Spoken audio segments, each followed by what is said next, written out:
The first time my neighbor saw a girl kiss me, it was in front of the whole town. Ridge Tavern was packed tighter than it should have been for a snowstorm. Wet boots pounded old wood floors. Amber bulbs threw soft light over pool tables and ski jackets. Snow slammed the windows so hard the glass rattled in the frames. I sat at a high top near the stone fireplace in a plain gray t-shirt, muscles still tight from my last shift as a search and rescue pilot. The heat from the fire hit my shoulders. The cold from the door hit my neck every time someone walked in. Across from me, Harper sat with her hands wrapped around a glass of water. No makeup. Dark hair pulled into a messy knot at the back of her head. She wore a flannel shirt and jeans like she was allergic to trying too hard. She was also my next-door neighbor. Her eyes were not on me. They were on the paperwork in front of her. County notice. Red stamp. A photo of her cabin taped at the top. Her jaw worked once, tight. She traced the edge of the paper with one finger, like she wanted to tear it in half. "Condemned," she said quietly. "They are really using that word." "They are using it because someone wants your land cheap," I said. Her mouth curved in a humorless line. "You mean Mick?" Before I could answer, I heard my name. "Cade Carter," a bright voice called from behind me. "You promised me a drink next time you landed in one piece." I did not promise that, but I knew the voice. Brittany slid up onto the stool beside me like she had been invited. Tight red top, perfect hair, perfume sharp enough to cut through the smell of garlic fries and beer. She pressed her hip against my leg and leaned in close. She put one manicured hand on my shoulder like she was claiming property. "Still playing hero?" she asked, smile wide. I felt Harper's attention shift without even looking at her. There was a small pause in the air. The rim of her glass stopped moving. "Off shift," I said, "just helping a neighbor with paperwork." Brittany glanced at the county notice between Harper's hands, then dismissed it. "You work too much," she said to me. "You need to let someone take care of you for once." She leaned in further, hair brushing my jaw, lips angling toward mine with the confidence of someone very used to getting what she wants. I moved an inch, that was all. Her mouth hit the corner of my lips instead of square where she aimed. No shove, no scene, just a clean miss. I lifted my hand and caught her wrist, firm and calm. I guided her back a little, away from my face and away from Harper's paperwork. "Not here," I said. Brittany laughed like it was a joke we were sharing. "Then where?" she asked. I could feel Harper's eyes on us now. Not soft, sharp, controlled. "Home," I said. "Alone." Brittany's smile faltered just a fraction, then snapped back in place. She tapped my shoulder with her free hand like I had disappointed her, but she would allow it. "Your loss, hero," she said. She slid down from the stool, dropped a wink that felt more like a threat than a promise, and disappeared into the crowd, already talking to someone else. Noise rushed back into the space around us. Music. Laughter. The crack of pool balls. Harper wiped a ring of condensation off the table with the side of her hand a little too hard. The paper crinkled. "You always handle things like that?" she asked. "Only the ones that want to explode," I said. Her eyes met mine, held a second longer than polite. The brown in them was dark and steady, but there was a spark I had not seen before. Something hot and jealous she did not like being caught feeling. "You could have just kissed her," Harper said. "Would have been easier." "Easier for who?" I asked. Her throat moved. She looked away first, down at the red stamp. Outside, the wind hit the building so hard, the windows shook. The whole tavern seemed to lean into the storm. Mountain life meant learning which sounds were normal and which sounds meant you should run. Harper lifted the notice so I could see the whole thing again. "Condemned if not brought to code," she read. 30 days to comply or vacate." Her voice stayed even, but I knew her well enough to hear the fear underneath. "That cabin is all I have left from my dad," she said. "His name is still on the deed. If it gets condemned, the bank takes it, sells it, and I still owe the debt, so I lose the place and the money." She set the paper down, fingers flat on it like she was trying to hold it still. "Why do you care so much about an old cabin, Harper?" I asked. I knew some of the answer, but I wanted to hear her say it. She kept her eyes on the table. "Because it is the only thing he left me," she said. "And because Mick signed my name on filings I never saw and billed me for structural work he never did." My jaw tightened. "He forged your signature?" She flipped to another page.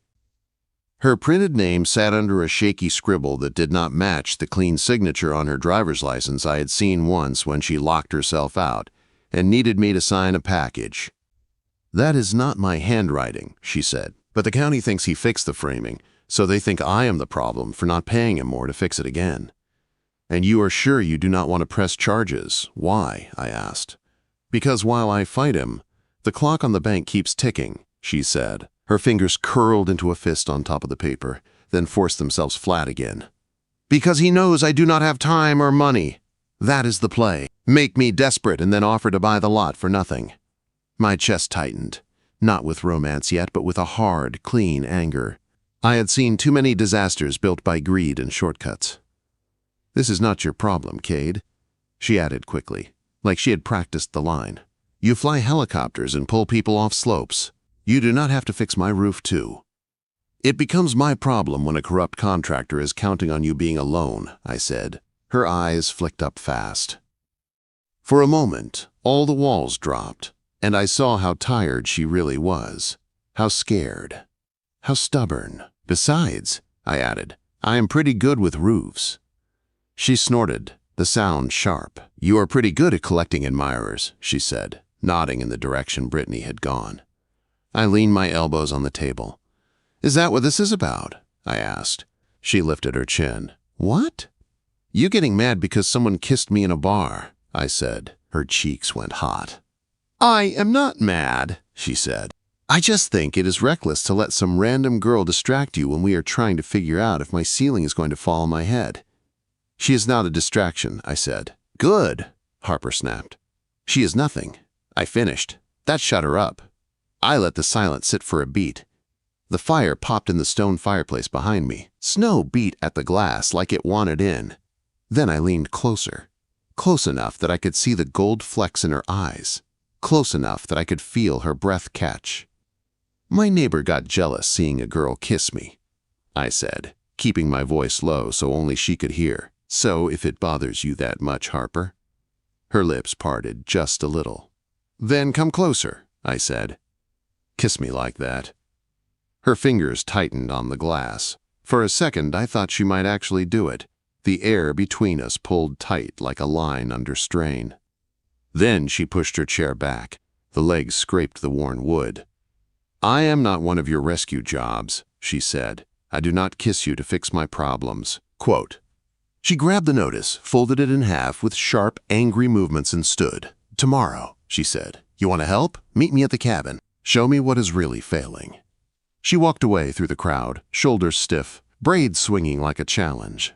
I sat there a second longer, feeling the ghost of the kiss that never landed and the echo of the challenge that did. Outside, the storm got worse.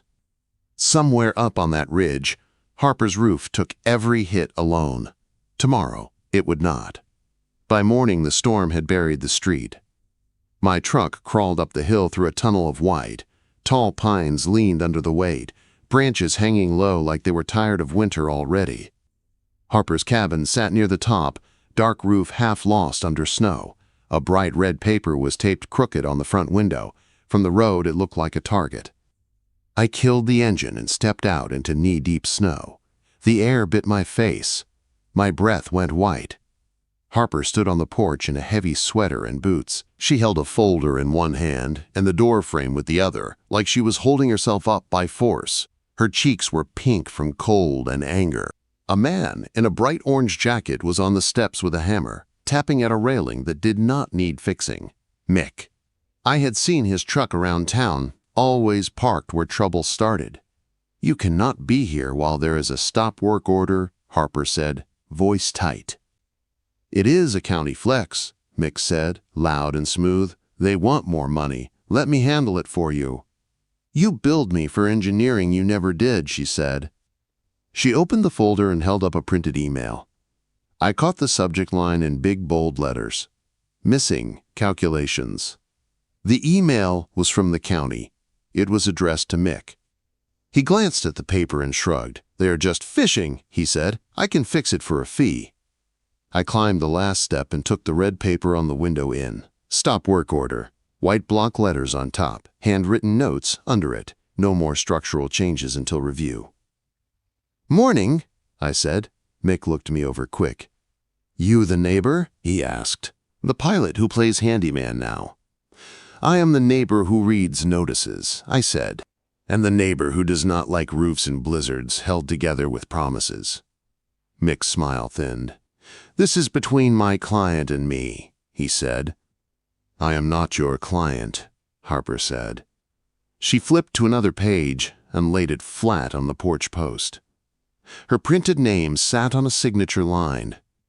Under it was a shaky scrawl that did not look like her clean, straight signature from her driver's license. I knew the difference. "They have this on file as my consent," she said. "I never signed it." Mick leaned closer and lowered his voice like that made him honest. "You are making this personal," he said. "You want to keep this place, you need me. Without my license on your permits, the county can condemn this cabin. Next big storm takes it the rest of the way down." Harper did not move back. Her jaw locked. She slid another paper halfway out of the folder. The bank logo sat in the corner. I saw the word default and a date that was too close. She pushed it back into the folder fast, like she had flashed something private. "If the cabin goes," she said, "I still owe the money." That answered the question everyone liked to ask. Why not just walk away? Mick stepped down off the porch, grinning like he had already won. "Sign a release and we can talk," he said, "or freeze out here on your pride." "No," Harper said. The word was flat and sharp. He walked through the snow to his truck and drove off, throwing slush at my boots as he went. The wind hit the cabin again, hard enough that the roof gave a low, complaining sound.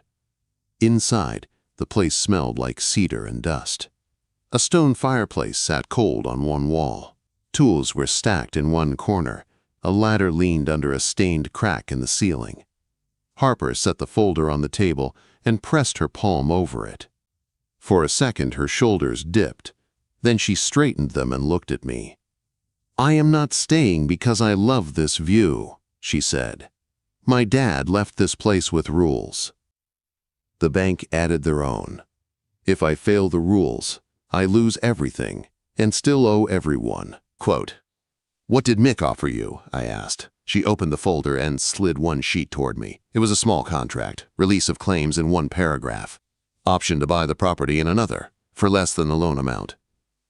"He wants the land," I said. "He wants it cheap," she answered. "He wants me scared enough to sign." My hands curled slowly into fists. "This is not your problem, Cade," she said again, softer this time. "You do not have to get in the middle of it." "It became my problem the second he forged your name and waited for the snow to do his work," I said. "You are not alone on this ridge, Harper. Show me what is failing." The house answered for her. A soft ripping sound came from the hallway. Cold water hit the floor with a sharp drip. Then another. Harper grabbed a flashlight and climbed a short stepladder. A brown stain spread across the white paint overhead, growing dark and shiny. "It can wait," she said. "We should call the bank first." Another gust slammed into the cabin. The window frame rattled. Snow hissed against the glass. A third drop hit the floor, louder. "It cannot wait," I said. "If that leak runs all night, your ceiling will be on the floor by morning." Her chin lifted like I had challenged her. "Then we go now," she said. I went to the corner where I kept my gear in my own small place and brought it over. Harness, rope, ice screws, headlamp. I laid them out on her floor like a small, simple plan. "You do this a lot," she said, watching my hands move. "Bad weather and bad decisions keep me busy," I said. "I am helping," Harper said. "You are helping by staying alive," I answered before I could soften it. "You can keep tension on the rope from the doorway. That keeps us both upright." She hated being told what to do. I saw it in the way her shoulders squared and her mouth went tight. Another cold drip hit the floor between us. She took a long breath and let it out. "Fine," she said. "I will run the line." We stepped onto the back porch. The world was white and wild. Snow whipped sideways. The roof was a slick, dark edge above us. I clipped the rope to an anchor point and then to my harness, then ran it across the porch beam to her hands. "You keep steady tension," I said. "If I slip, you plant your feet and lean back. Do not let go." Her eyes met mine. All the jokes were gone now, only focus. "Understood," she said. Her voice was clear. I climbed into the storm. The roof was a sheet of ice under a layer of snow. My gloves dug for grip. The wind tried to peel me off like I was a loose shingle. At the ridge, I saw the problem. Torn underlayment. A long, diagonal rip where someone had stopped mid-repair and never came back. Shingles half-nailed, half missing. The tarp flapped and snapped hard in the wind, doing almost nothing. "Of course," I muttered. I stayed low and worked fast. I drove screws through boards to pin the tarp down along the rip, fighting the wind for each inch. Snow stung my face. My eyelashes iced over. One gust hit harder than the rest. My boots slid. For one long second, the whole world tilted. The rope caught. It jerked tight around my waist, swung me back against the roof. Down below, Harper did not scream. She did exactly what I told her to do. She leaned back hard with the rope in both hands, boots planted, body locked into the frame of the door like she refused to let me go. I finished the last row, checked the edges, then crawled back down. My arms burned, my fingers hurt. When I dropped off the roof, the porch felt like another planet. Harper yanked the door open so fast I almost walked into it. Warm air and the smell of wood smoke spilled out. She had the fireplace going now. "You are bleeding," she said. I wiped my brow with the back of my glove. My skin stung where the ice edge had caught it. "It is just a scratch," I said. She did not fuss. She grabbed a small first aid kit from a drawer and stood in front of me, close enough that I saw the way her lashes clumped with melted snow. Her hands were careful and firm as she dabbed antiseptic on my forehead. "My dad always said, 'Fix it early,'" she said quietly, "before it gets expensive." "Smart man," I said. Her eyes flicked up to mine for a second, then away again like she did not want me to see the worry there. Outside, the wind kept trying to break the cabin. Inside, Harper was doing everything she could not to break with it. The power went at dusk. A flicker, a soft click, and then the hum of the fridge and the blower fan died. The cabin fell still. Harper looked at her phone. The signal bars dropped one by one until there was nothing. "Perfect," she said under her breath. "Welcome to winter," I said. I lit a small lantern and set it on the mantel. Warm yellow light pushed the shadows back. The fire in the hearth crackled steady, painting the walls in orange and gold. "We can run a few things on the generator," I said. "Heat fan, some lights, maybe the well pump." Her head snapped up. "You have a generator?" "I like being ready," I said. "Come on." We stepped out to the side shed. Snowflakes spun in the beam of the lantern. I opened the cabinet and showed her the choke, the fuel valve, the pull cord. Simple steps. Always the same order. "You want control?" I said. "Start it." Quote. She hesitated. "If I break it, we freeze," she said. "You will not break it," I said. "Pull like you mean it." She squared her shoulders, wrapped her hands around the cord, and yanked. The engine coughed, died. Her mouth pressed into a line. "Half choke," I said. "Again." She pulled harder. The engine caught, then settled into a steady growl. Harper stared at it with something like pride and surprise mixed together. "Good," I said. She looked at me. In that moment, the respect in her eyes was clean and sharp, and it hit me low in the chest. Back inside, the lantern and fire painted everything soft. I pulled out my tape measure and a small notebook. "If we rebuild the header over your south window, I need exact spans," I said. She lifted a brow. "You are really measuring my house by lantern light," she said. "I have done worse by headlamp," I said. "Hold this." I put the hook of the tape in her hand. Our fingers brushed. Warmth shot up my arm. She moved to the far wall and held it flat, posture straight, chin set. "I understand tape measures," she said. "I know you do. I said. The metal tape hissed out between us. I marked numbers, drew a quick sketch, and felt the whole cabin start to turn from a problem into a plan. Somewhere in the middle of all that, I heard her humming under her breath, a soft tune, low and steady. "Are you humming?" I asked. She froze. "No." "You are," I said. "You are not bad at it either." Color crept up her neck. "It helps me not think about all of this," she said. "About losing the place." "Then keep humming," I said. Near the fire, a bundle of foil I had tucked into the coals started to smell like roasted garlic and bread. Her head turned toward it like she could not stop herself. "What is that?" she asked. "Food," I said. "The complicated kind. Bread and garlic." I opened the foil and tore a piece off, steam rising. I handed it to her. She took a bite. Her eyes closed for half a second. Her shoulders dropped. "That is unfairly good," she said. "I will add it to my list of skills," I said. A fast snap sounded as the tape measure lock slipped and rewound. The hook jumped and flicked sawdust onto the bridge of her nose. She went still. I laughed once before I could stop it. "You have something," I said, touching my own face. She wiped at her nose and only smeared it more. For a second she looked shocked. Then she caught her reflection in the dark window and burst into a quick, real laugh. It was the first sound all day that did not have fear in it.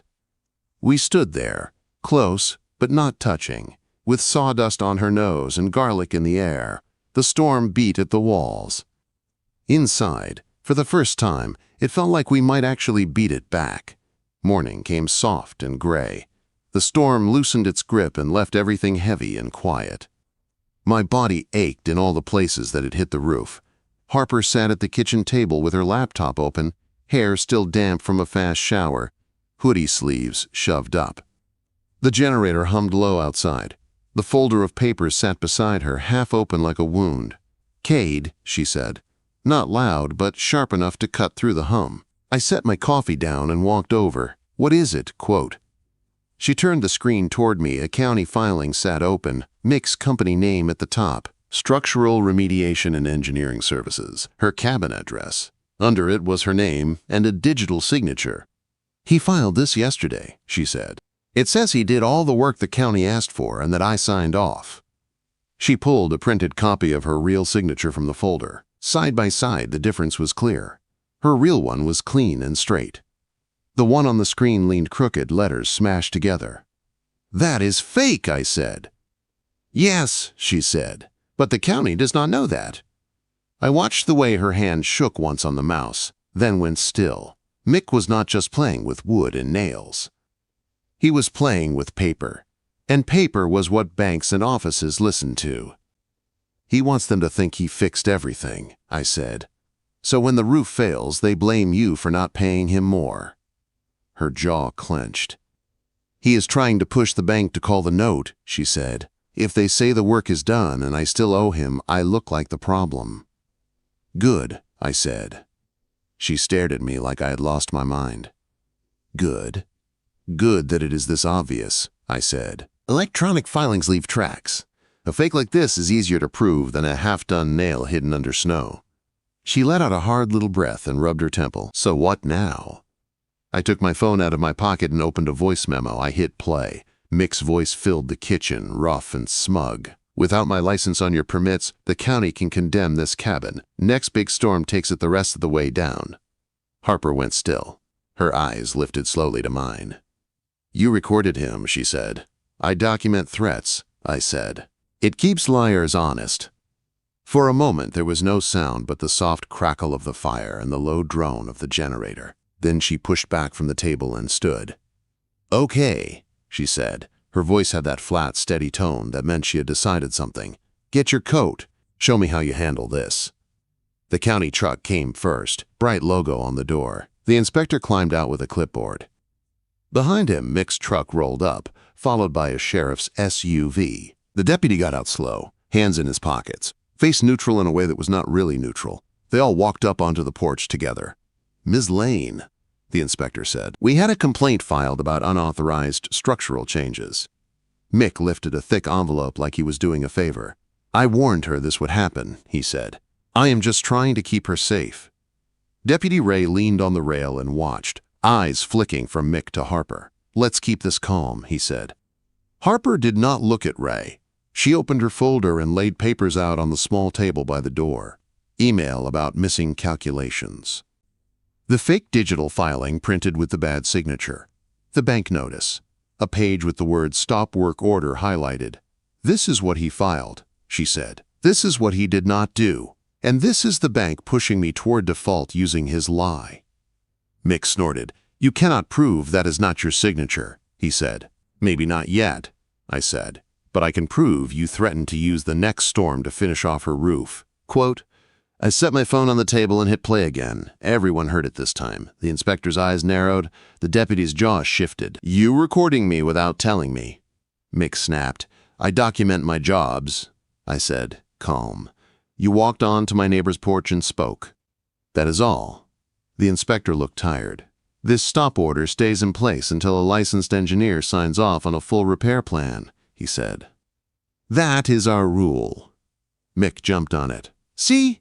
He said to Harper, you cannot move without me. I have the license. Harper's eyes came to me. You do not need him, I said. You need a real engineer who is not trying to buy your land. Her brow furrowed. Where are we supposed to find that? I pulled out my phone again and scrolled to a saved number. Same place I find most of my good decisions, I said. A guy who has saved my life twice.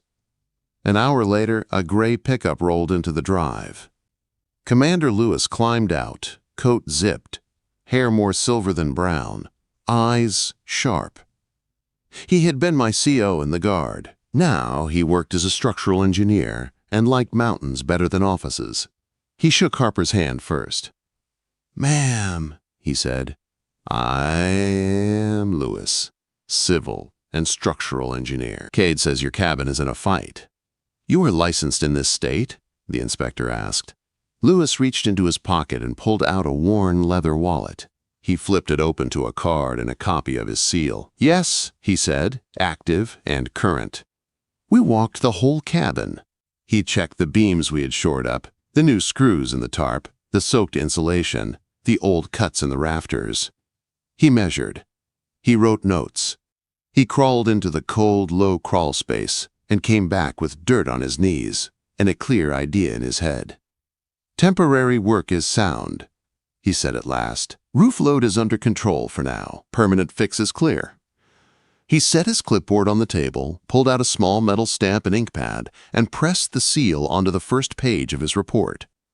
Under state law, he said, even, this seal means a licensed engineer has reviewed and takes responsibility for this plan. If the county wants to keep the stop work order, they must put their engineering reasons in writing.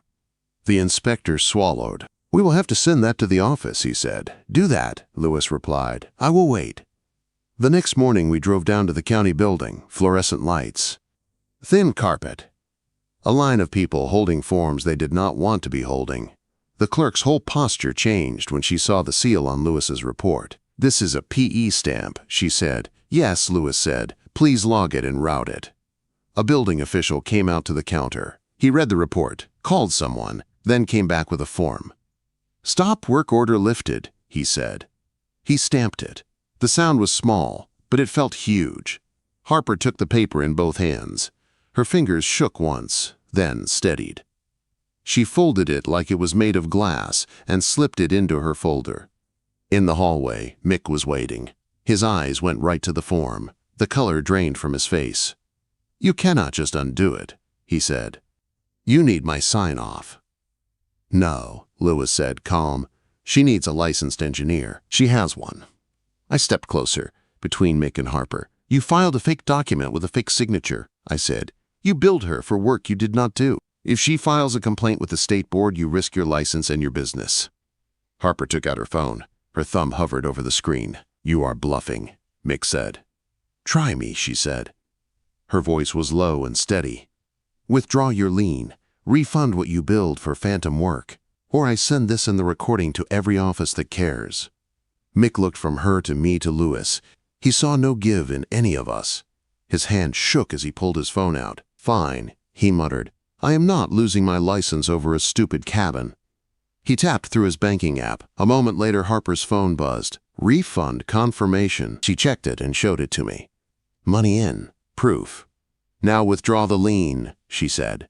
He glared, then took out a folded paper and handed it over. "You think this is a win?" he said. "You are still alone on that hill. Next time something breaks, let us see who comes running." Quote. He walked away, smaller than I had ever seen him. In the truck on the way back, Harper held the lifted stop order and the refund email like they were a new kind of shield. "You did not have to do any of this," she said quietly. "I know," I said. "You could have stayed in your own house, minded your own business, let me drown in paperwork and snow." "I do not let my neighbor drown," I said. She looked at me, really looked at me, like she was stripping away the jokes and the easy answers. "I thought you were just a guy who liked to fix things," she said. "I did not know you were this deliberate." I parked the truck in front of the cabin and cut the engine. The world went quiet again. Snow sat heavy on the trees. The sky was a pale, cold blue. "Harper," I said, "I do not do anything halfway. Not work, not fights, not kisses?" She finished, the corner of her mouth twitching. I smiled once. Not those either. The air between us got warm despite the cold. She shifted closer on the bench seat, slow on purpose, so I had time to move away if I wanted. I did not. Her hand caught the front of my jacket, fingers curling in the fabric. "You told me last night," she said, voice low, "if it bothered me that much I should come closer and kiss you like that." Her eyes were open and clear, no running. No joke. "So," she said, cheeks pink, breath soft, "what if I am jealous, Cade?" My heart kicked hard. "Then come closer," I said, just as soft she did. Her lips met mine in a kiss that was not about show or anger or winning. It was slow and sure, a promise instead of a question. Her hand tightened once on my jacket, then relaxed as she leaned into me, like she had decided it was safe. When we finally pulled back, her forehead rested against mine for a second. "I am still not one of your rescue jobs," she said. "I know," I said. "You are the one I want to stand next to when the roof starts to creak." In a small town, bad roofs are not the only things that spread fast. Stories do too. With the stop work order gone, the next week was all lumber and sawdust. I set new beams. Harper hauled boards and held studs while I drilled. She learned how to set a level, how to read a tape, how to tell when a board was crowned. She worked in the same gray beanie every day, hair tucked under it, cheeks red from the cold. At first she moved like she was afraid to touch anything wrong. By the third day she was arguing with me about which wall to open first. "The south wall is worse," she said, tapping the plan I had sketched. I shook my head. "North side takes the wind. We brace that one first." She crossed her arms. "You are sure?" "Yes." She held my eyes for a long second, then nodded. "Then show me why." So I did. That was our pattern now. She did not just let me fix things. She learned each choice until it made sense in her bones. When we ran low on screws and hangers, we drove into town. The sky was clear blue, like it had forgotten it had ever held a storm. Snowbanks piled up along the road. My truck heater worked overtime. Harper sat beside me, hands wrapped around a travel mug. Her knee brushed mine every time we hit a bump. She did not move it away. At the hardware store, people stared more than usual. The story about the Ridge girl and the contractor had already started to grow legs. We loaded a cart with lumber hangers, shims, and another roll of underlayment. At the counter, Harper waited with the receipt while I checked one more aisle for a part. On my way back, I heard it. A woman's voice behind us, soft but not soft enough. "Yeah, that is her," the woman said. "The new girl from the city. My cousin said she is paying that pilot with more than money." Another woman laughed under her breath. "Guess that is one way to get a roof fixed." The words hit like a slap. Cheap, lazy, designed to sound like a joke and feel like a knife. Harper went very still.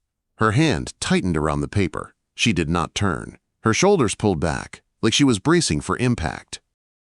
I turned, instead. The two women were local. One I recognized from the coffee shop. The other from town council meetings. They both stopped talking when they saw my face. "Who told you that?" I asked. The first woman blinked. "Excuse me? Who told you she is paying me with anything but cash and paperwork?" I said. My voice stayed low. Calm. Sometimes that is worse than shouting. "It is just what people are saying," she said. "Everyone knows Mick had trouble with her. You do not have to get upset." I pulled my phone from my jacket and opened the photo of the county form. The stamped lift on the stop work order, Lewis's seal. The refund from Mick. The lien withdrawal. All of it in one shot. "Here is what is real," I said. He filed fake papers with her name forged on them. He filed a lien for work he never did. He had to refund her or risk losing his license. I held the screen up so they could see the seal and the words. "If you keep repeating his story," I said, steady, "you become part of it. You help him hurt a woman he already tried to cheat. And there is a word for that." The second woman's face went pale. "We did not know," she said. "Now you do," I said. "So you do not say it again." They both looked past me at Harper. She was turned partly toward us now, face calm but eyes bright. "Sorry," the first woman said. Her voice was small. Harper did not smile, did not say it was fine. She just gave a short nod. "Next time, ask me before you decide what my life is," she said. We walked out with the bag of hardware and the small, clean feeling that comes when lies lose air. In the truck, Harper stared out the windshield for a minute, watching a kid drag a sled across the parking lot. Her hand was clenched around the strap of her bag. "You did not have to do that," she said. "Yes," I said, "I did." She glanced at me. "Why?" "Because he wanted you alone," I said. "He wanted people to doubt you, so you would not fight. I do not let my neighbor get cut up by rumors when I have the receipts." Her eyes softened. "You keep saying neighbor," she said quietly. "That is where it started," I said. "And now?" I let the question sit there. I reached across the console and took her hand, slow enough that she could pull away if she wanted. She did not. Her fingers threaded through mine like it was the most natural thing in the world. "Now you are the person I will stand next to when things go wrong," I said. "And when they go right." Her mouth curved. "That sounds big," she said. "I do not do halfway," I said. She squeezed my hand once, hard, then let go. "Good," she said, "because we still have to hang that header." The last week of work went fast. With the official hold gone and the town noise behind us, the cabin started to feel different. Less like a problem and more like a home. We set the new header over the south window. Harper helped me lift it, both of us grunting as we eased it into place. She held it steady while I drove the last bolts. The frame did not creak. It felt solid. The inspector returned one more time. He walked through the cabin, looked at the beams, checked Lewis's final report, and signed the form. "You are good," he said. "No more red paper." When he left, Harper stood in the middle of the room with the signed approval in her hands. For a long moment she did not move. Then her shoulders dropped. "It is really safe," she said. "Yes," I answered. "It holds." She stepped closer and held the paper up so I could see it again. "I paid the bank this morning," she said. "Cure period. You were right." Quote. She pulled out another folded document. "There was a note in my dad's will," she said. "If the cabin is still standing and paid through the first winter, the small lot next to it comes with the deed." "More land," I said. "More options," she said. Her eyes met mine. "For both of us, if you want that." I did not answer with words right away. I walked to the front door and looked out at the ridge.